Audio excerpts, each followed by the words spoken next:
The source of Lagos is Benin. Whether any of you here he likes it or not.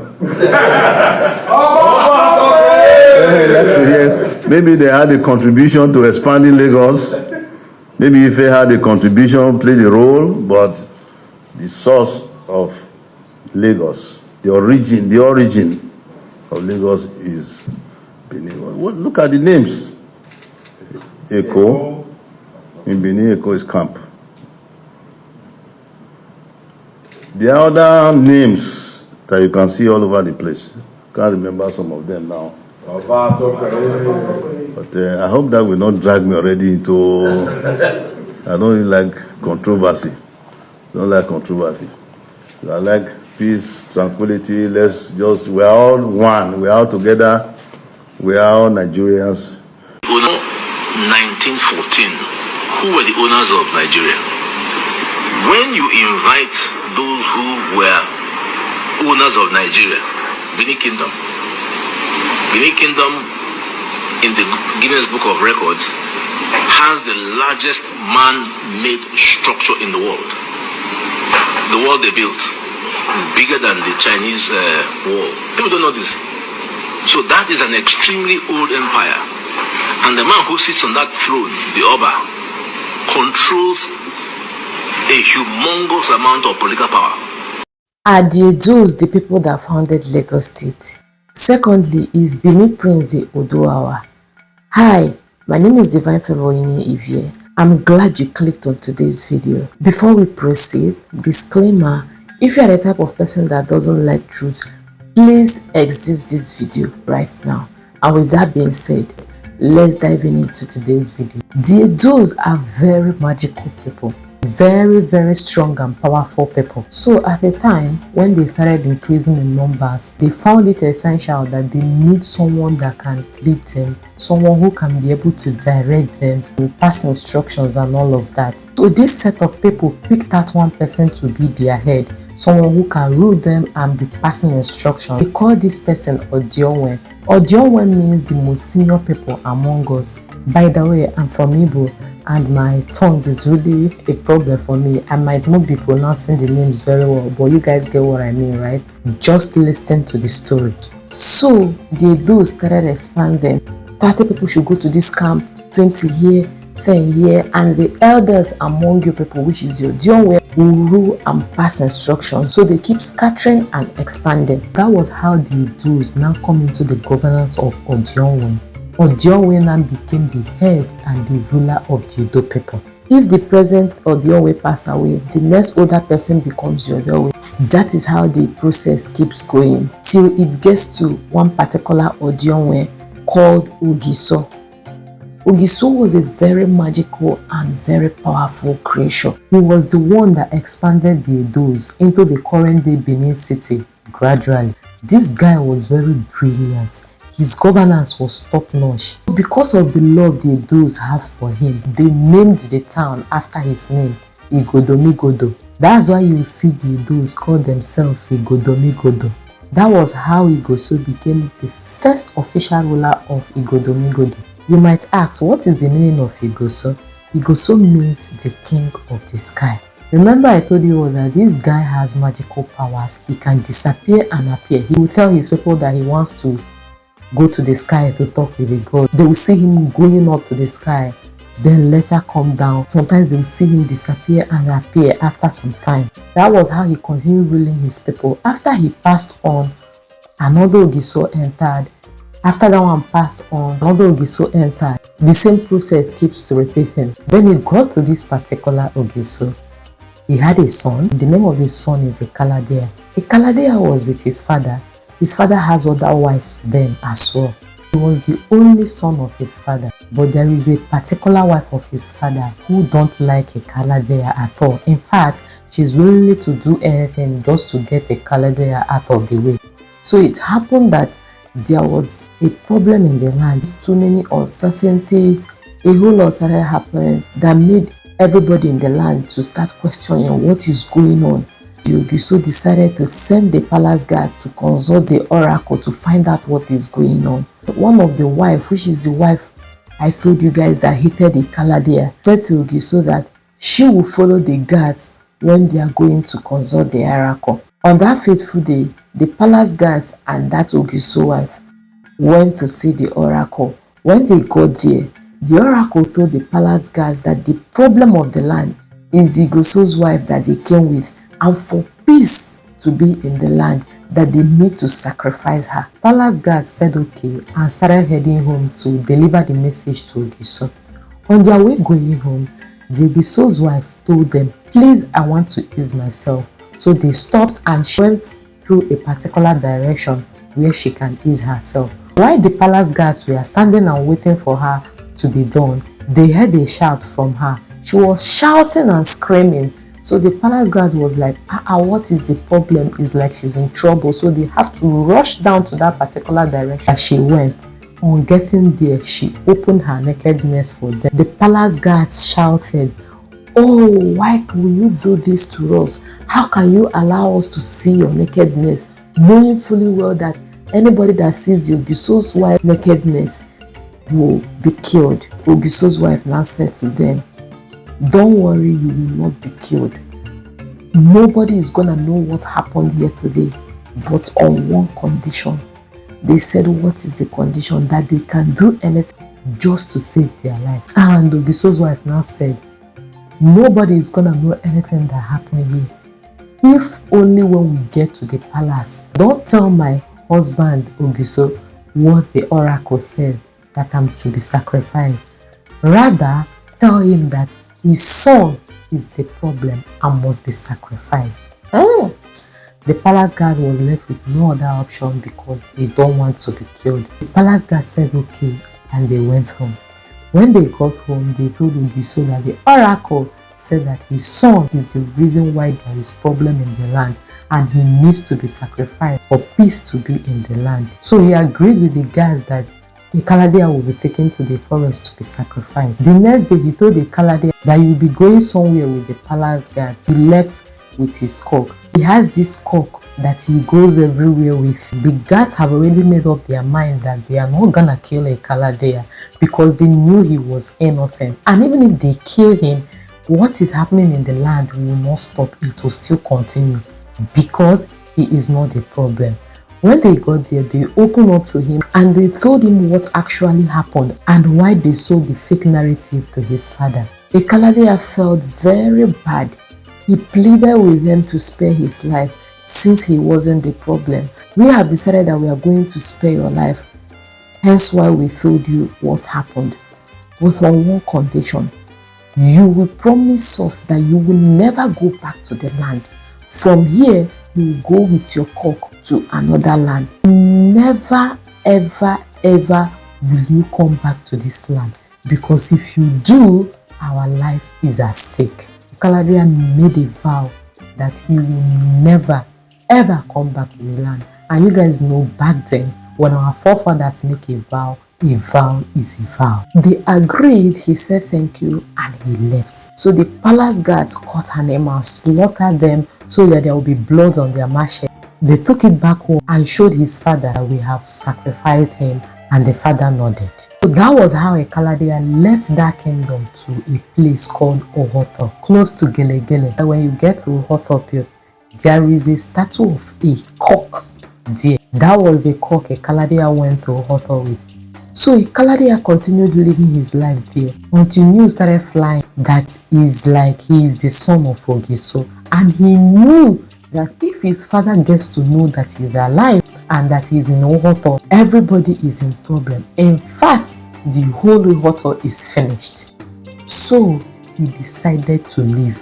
And because he's a very powerful and strong creature, while he was living in Ohoto, he was loved by so many, and they refused to let him go alone. So they followed him and they moved to another town, from there to another town, to another town, to the town in the present day Kogi state. I'm so sorry you guys, they took the light. I'm back now. So that was how they moved to a town in Kogi state. Then from Kogi state, he moved again to Ife. So when he got to Ife, another war started. It was a massive war because they have warriors in Ife already. They also have people who govern the people there as well. So him coming there and they see that he's more strong, more powerful, and he has magical powers, they started fighting him. And Kolade and his people that he came to Ile-Ife with, they fought the battle and they won. That was how they now surrendered for him to rule them. Then they asked him, where are you from? Because he was trying to hide his identity, he told them that he's from the sky. He kept pointing up and from the sky. If you ask a Yoruba man, where did Oduduwa come from? He will tell you that he came from the sky. How possible is that? Even Jesus Christ came through a woman. So how can someone fall down from the sky?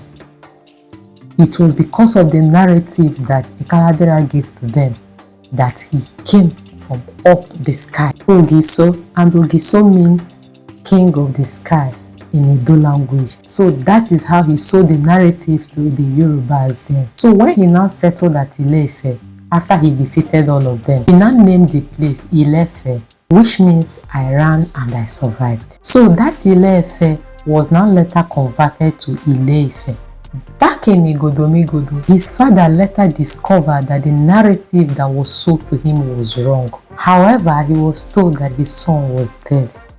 There is this festival they used to do in Igodomigodo. It's called Ouleki. I don't know if I'm right. Iboleki. This festival, women are not allowed to come out. Both pregnant and non-pregnant women. Nobody is allowed to be seen outside during that festival. So it happened that during this festival, they caught a pregnant woman outside. They brought her to Igoso. Ogiso have no choice than order for the execution of the woman. When the woman was killed, the whole kingdom rose with anger. Everybody was shouting, how can you kill a pregnant woman? You are so heartless. We don't want a king like this. And that he will never rule them again. That was how Ogisona left to his wife's mother's place at St. Stevia. Is it St. Stevia or St. Stevia? Correct me if I'm wrong in the comment section, okay?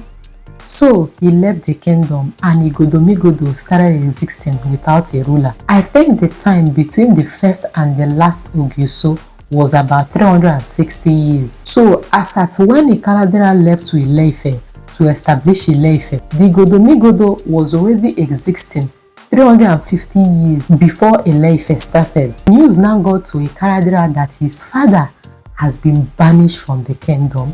He heard everything that happened, how he killed a pregnant woman, and the people of the kingdom told him that he can't rule them again.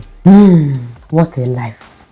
So back in Igodomigodo, a lot of things started happening. So many uncertainties, so many bad and terrible things started happening, which made the chiefs to go and consult the oracle to know what is going on. When the chiefs got there, the oracle told them that the son of the banished Ogiso is still alive. The chiefs shouted, they were like, wow, really? So the oracle told them everything they need to know, where Ikaladera is, his location. He gave them directions, the day they will go in search of him, every information they needed. So before the chiefs went in search of Ikaladera in Ile-Ife, they concluded that they will look for an administrative head ruler that will be in charge of the kingdom, pending when their lost prince will be back. So there is this particular man called Ivie. He was one of the oldest men in the kingdom then. So the chiefs told him to be the administrative ruler. That was how Ivie became the administrative head ruler in Igodomigodo. In Ile-Ife, Ikaladera set up the same festival that he was used to back in Igodomigodo. The festival that no women are allowed to be seen outside, both the pregnant ones and the non-pregnant ones. During that festival, a pregnant woman was seen outside and was brought to Ikaladera. Ikaladera remembered the story of what happened to his father, how he killed a pregnant woman and was banished from the kingdom, and he didn't want such to happen to him. So when they brought the pregnant woman that they saw her outside during the festival, he instructed them to keep her in the palace, and when she gives birth, if it's a son, the son will not be the chief priest to the gods they are serving. So when they brought the child to him, he took the child up and he shouted, Oni, Oni, Oni, which means he is the one to be the chief priest. That was how the name Oni came. The Oni of Ife is not a traditional ruler, he's a chief priest. The Oni and the Alaafin of Oyo had a fracas during the Obafemi Awolowo time. The Alaafin of Oyo wasn't on the side of Obafemi Awolowo. So when Obafemi Awolowo won the election of the Midwestern Nigeria, he now elevated the Oni above the Alaafin of Oyo because he was having issues with him then. So that was how he was a chief priest became popular in Yoruba land. Back in Igodomigodo, some chiefs were fortified to go in search of Ikeladera. So when they got there and met him, they told him where they are coming from and why they came. He said he knew. Remember I told you guys he has magical powers.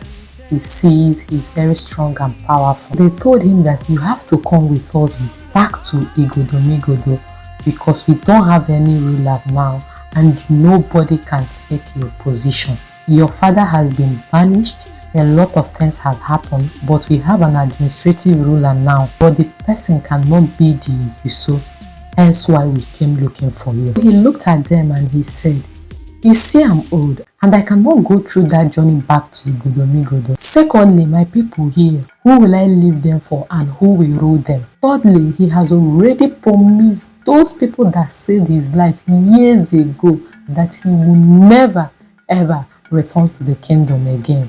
However, I will give one of my sons to go with you people. But before I will release that my son to you people, you have to convince me that you can take care of that my son very well. He put some lies on their heads and told them to go back to Igodomigodo, that after some time they should come back. And if he finds the lies on the head, that will tell him that they can take care of his son very well. And they went back to Igodomigodo. When they got to Igodomigodo, they whispered among themselves that we have found him, we have found him, we have found him. However, they didn't tell them the test that he gave them to avoid betrayal, because they know that if they go back to Ile-Ife and the Kadira did not see those lies on their head, that there is no way he's gonna give them his son. Hence why they did not tell anybody when they came back to Igodomigodo, to avoid any betrayal or whatsoever. Meanwhile, while they were still waiting for the time they will go back to Ile-Ife, the administrative head ruler, Ivia, gave birth to a son called Ogiame. Then there is this beast that always appears, and anytime it appears, it kills people. It was Ogiame that went to Oba Hill and challenged this beast and killed him, to tell you how powerful he is. And after he won that battle, those were very happy, they loved him the more and all of that. And because of that, in his head, he was now thinking that he will not be the next Igiso. His father, who is the administrative head ruler, was now, bombarding him, sharing him up that he's gonna be the next Igiso. And this caused problem in the kingdom. The elders and the chiefs tried to talk to him that there is no way his father or him can be the next Igiso, because they are not in any way related to the Igiso's family. So while the elders and the chiefs were trying to talk to them, they were not listening. They decided to send him on a journey that he will never return. My dear, another day to remind you to fear Edo people. He went off mysteriously. He never came back. It was an elder in the land that did that sham to chase him out of the kingdom. Now back to the chiefs that a Kadira puts lies on their head. When the lies grew up, they now have to go back to Ile-Ife. Getting to Ile-Ife, they met a Kadira and they said, Baba, we are back again. And he said, bring your heads, let me see those things that I kept there. When he checked and the lies were still there, they were grown and nothing happened to them, he said, yes, now I'm sure that you can take care of my son. The name of his son that he released for them is Oromiyan. They took him and left. On their way going back to Igodomigodo, one of the elders alerted them that if your son heard that they went to Ile-Ife to bring the lost prince, so he called his friends and they were all ready for war. When the chiefs got this message, they did not take Oromiyan straight to Igodomigodo. Rather, they stopped at Udo. That was how Oromiyan started living in Udo. Along the line, the ruler of Udo Kingdom, the daughter, and Oromiyan became very close. and they got married. Since they have not gotten any message from the elders back in Igodomigodo that they have to prepare themselves, go back to Igodomigodo and fight for themselves.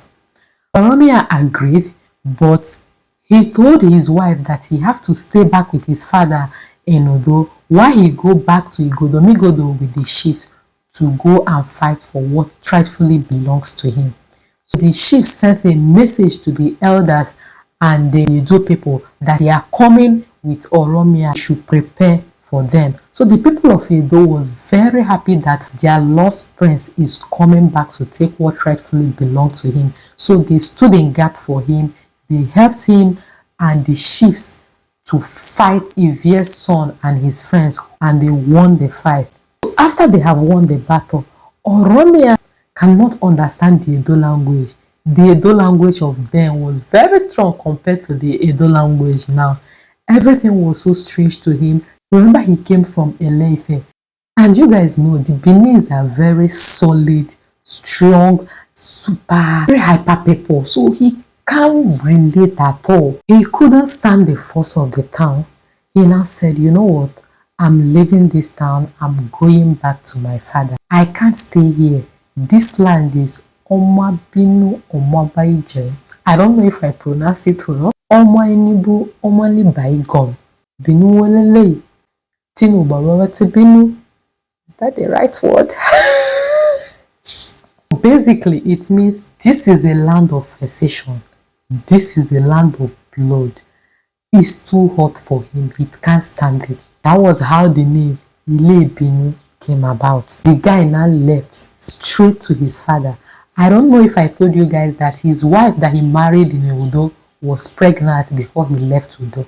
So when he got to his father, he narrated everything that happened to him. Later, his father died. He moved from Ileife straight to Ibadan, where he now found another dynasty in Ibadan. He was the first Alaafin of Oyo. So, if they tell you that the Alaafin of Oyo and the Edo king are related, they are not far from the truth. Remember that back in Igodomigodo, they still did not have a ruler. Did you remember I told you that Oromiyan got married in Udo and she was pregnant when he left? So later she gave birth and the child started growing up. They noticed that the child cannot talk.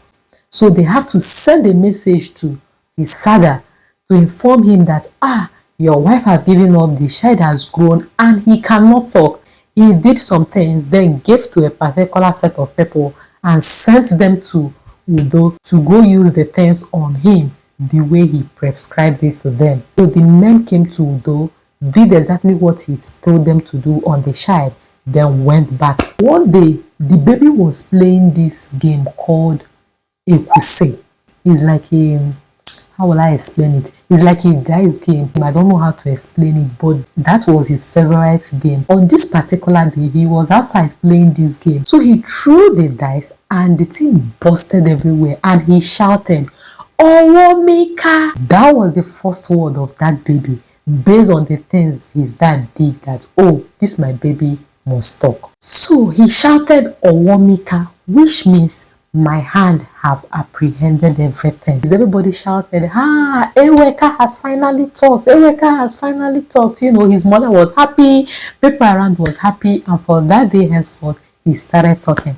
And that Eweka is the first Oba in Benin City, Oba Eweka the first. Okay? So that was how the people now crowned him the king. It was Eweka that reversed the name Ogiso, king of the sky, to Oba, which means the light of the land. When they say Omonomayedu, I'm not sure I pronounced it well. You guys, NEPA just took light. I must finish this video. I don't want to be coming on and off. Hopefully you guys can see me. When they say Omonobayedu, it means the shine that is the light of the land. The Oba of Benin is not called the Oba of Benin, but it was shortened to that form because the people that came to Benin couldn't pronounce it well, hence why they are now saying Oba of Benin. The main title of Oba of Benin is Obamona Edo Okpo Okporokporo. You guys, if you are an Edo, please type it for us in the comment section. My tongue is not doing justice to these names. That is the light of Edo land keep growing wax. So the first Oba after the reign of the Ogisos is Oba Eweka.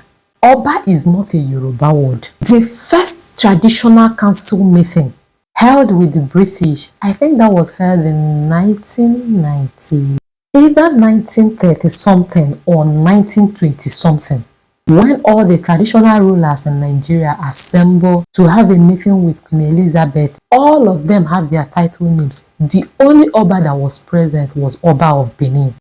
Now, for those that will come to my comment section to say that, Oduduwa is not from Benin, I will play a video for you guys here to watch so that you know that before I come to my channel to say some things, I've done my research, I've asked questions, I've met one or two people to ask for the main history. The Oba made a very bold statement. He said that standing before you here is the great-grandson of Oduduwa. Everybody was there. The Ooni of Ife, all of them, and nobody said anything. So before you come to my comment section to type anything, go and do your research, then come back. I like fun facts, right? And I like when you give me facts back to back. I like when you give me facts back to back. I don't like blind arguments, something that is open and, is very obvious. Don't come here to do blind arguments. I therefore stand before you today as the 40th Oba of Benin.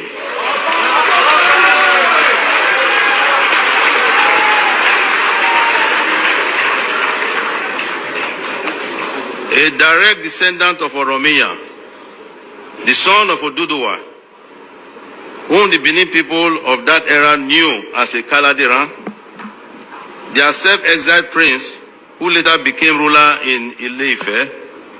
The Benin people recognize Oduduwa and his origin, but it is not our place to force